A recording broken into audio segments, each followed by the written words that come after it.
Guys, welcome. You're listening to Phil of Filbee Gaming, and in today's Red Dead Redemption 2 video, we're looking at 13 different secrets from the deserts of New Austin, located in the southern region of the game. This may range from secret characters, references to the original Red Dead Redemption, or hidden clothing or weaponry.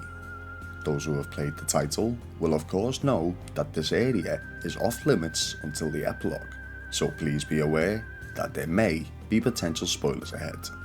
A little while ago, over on my community page, I asked you all what types of videos you'd like to see.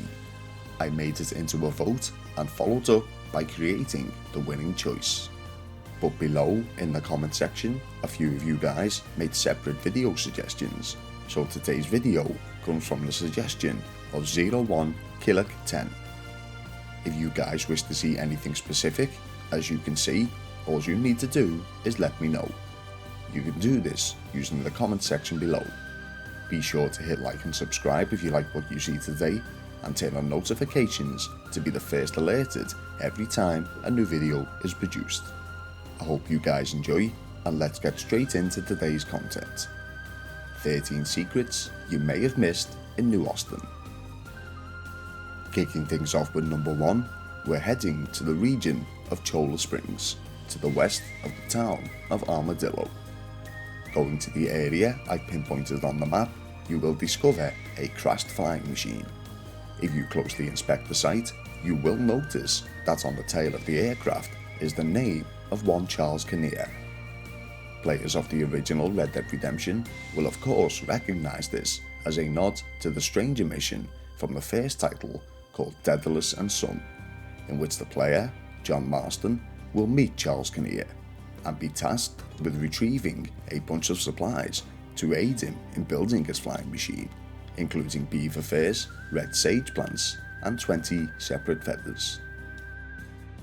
In at number 2 today, just south of McFarlane's Ranch in Henniganstead, players can encounter a man shouting aggressively towards them. This is, of course, one of the in-game hermits, and he's located above you inside the treehouse. He doesn't say much else other than attempts at getting you to leave, and he stays locked away in his home. Something that players may have missed when encountering this man is that if you choose to shoot out the floorboards of his home, he will ultimately fall to his death. Looting his body will reward you with nothing more than a couple of opened chewing tobacco tins and a loss of honour. For number 3, we're heading to the town of Armadillo itself. The town is overrun by a cholera outbreak, with most businesses now closed down, but one of the operations that still remains active and seemingly untouched is the general store, which is both owned and ran by one Herbert Moon. Upon entering his small store, if you take a look behind his counter, you can see the portrait of a man, whom John believes looks pretty familiar. This is of course the Strange Man, who was the primary character during a multi-level side quest in the original title, who many speculate to be the ghost of one of John Marston's ancestors. Number 4 takes us up to the north of New Austin, at a ranch known as Rathskeller Fork. In the far corner of the area, players can find an item of secret clothing, a ram skull mask. Not only can you retrieve this item, but you can also wear it as an accessory. It's also classed as a special hat, meaning it will stay in your inventory permanently. But please be cautious upon entering Rathskeller Fork, as the ranch hands don't take too kindly to strangers trespassing on their property. In at 5 today, the Donkey Lady. Just northwest of Lake Don Julio lays a small ranch known as Two Crows. At this location, tied to the graining mill, rests a lady with a seemingly deformed structure. Players of the original may have either encountered, or more than likely either seen or heard of, the famous in-game bug that was the Donkey Lady.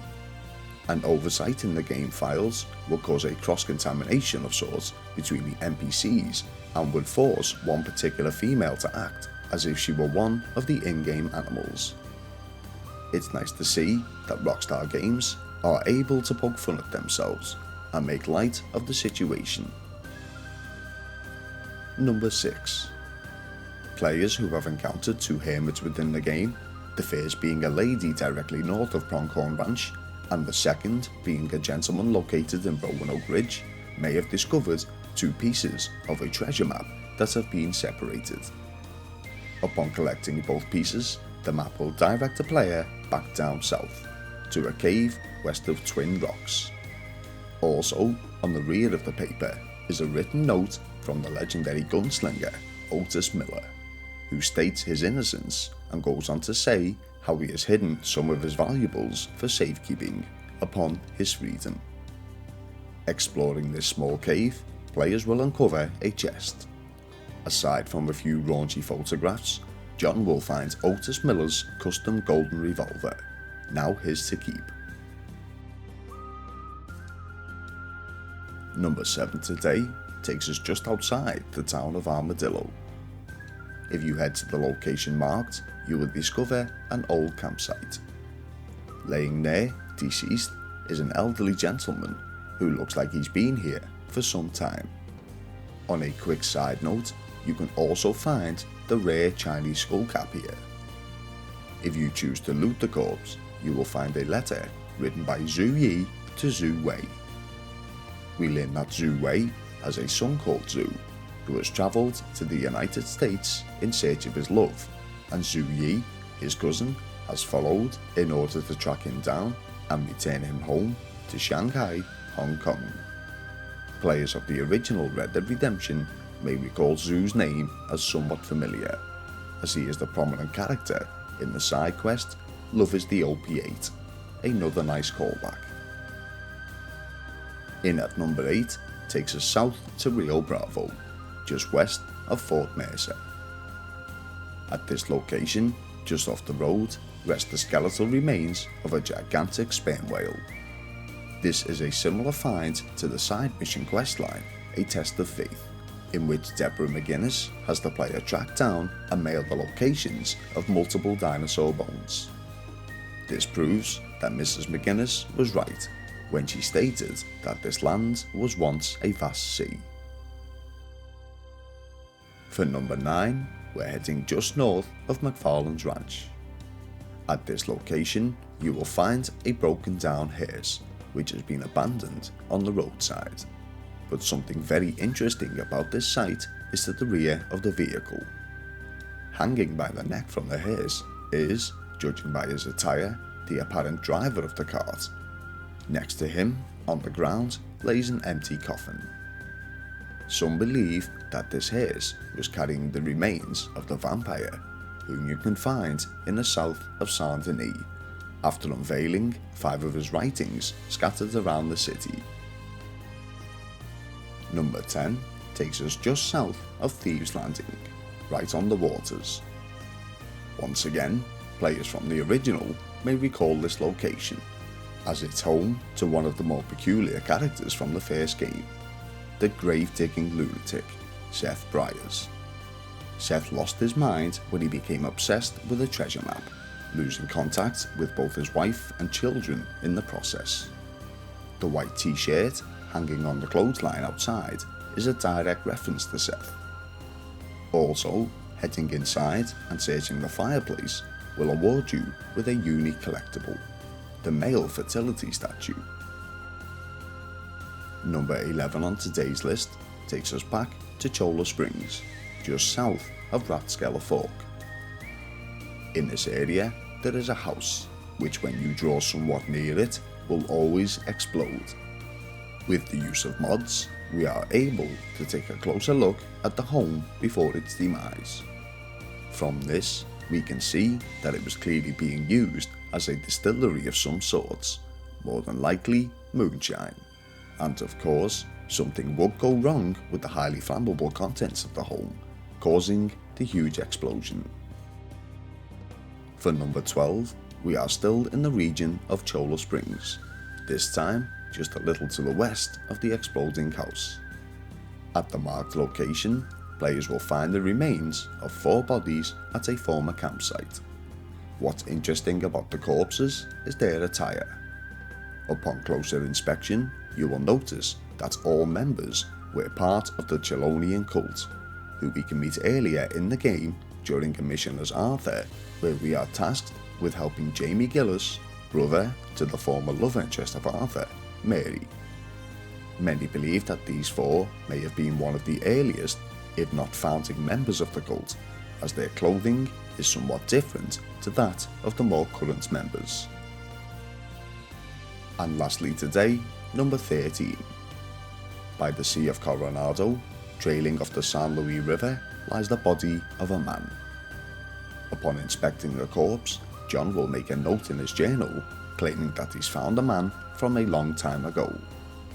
The game introduces this man as a Jesuit missionary. If the player decides to loot the missionary, they will come across a letter written by Cardinal Blanco from Madrid, Spain, to our now named friend, Brother Rodolfo, dating back to November 24th, 1797, over 100 years prior. The letter shows that Brother Rodolfo had left his home of Madrid and travelled to America to spread his word, believing that God is calling to him from the east, where he is to continue his mission. Cardinal Blanco pleads with him to stay safe and remain in California until he can join him, and to not let blind faith misguide him. Clearly, Brother Rodolfo ignored the pleas and continued on solely. So there you have it, that was 13 secrets you may have missed in New Austin. Have you found any that I've missed today? Let me know via the comment section or over on Instagram at Filbee Gaming. If you enjoyed today's video, give it a thumbs up, subscribe and turn on notifications. Let me also know of any specific videos you'd like to see covered, just like I did with this one, and I'll see what I can put together. Thank you all for watching, you've been listening to Phil, and I hope to see you all in the next one.